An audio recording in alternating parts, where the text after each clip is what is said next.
আলী রাদিয়াল্লাহু আনহুর ঘটনা। আল্লাহ নবী বললেন শেষ রাতের বেলা, আগামীকাল বাদ ফজর আমি এমন একজনের হাতে পতাকা দিব যাকে আল্লাহও ভালোবাসেন, তার রাসূলও ভালোবাসে, যে নিজেও আল্লাহকে ভালোবাসে, রাসূলকে ভালোবাসে।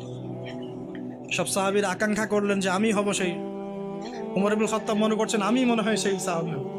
সকালে উঠে নবী সাল্লাল্লাহু আলাইহি ওয়াসাল্লাম বলছেন সাল্লাল্লাহু আলাইহি ওয়াসাল্লাম, আলী ইবনে আবি তালিব কোথায়? নামাজে আসেনি কেন?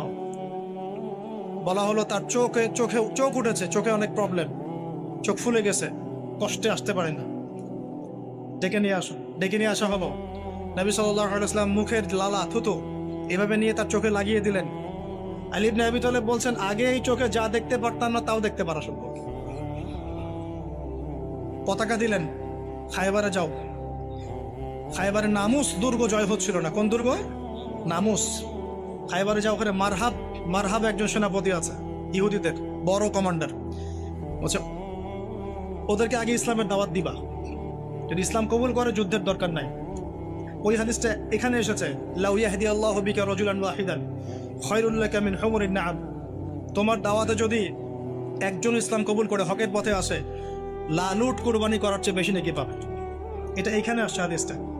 আর যদি দাওয়াত কবুল না করে জিজিয়া দিয়ে থাকবে, জিজিয়াও দিতে চায় না, তখন আক্রমণ করবে।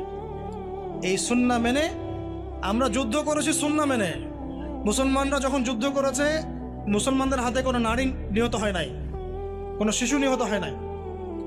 আর এদের তো যুদ্ধের কোনো জ্ঞান নাই, সব যুদ্ধ অপরাধ, এদের সবই যুদ্ধ অপরাধ। এরা কাউকে ছাড়বে না, নারী শিশু আবাল বৃদ্ধ সবাইকে ম্যাসাকাট করে ফেলা।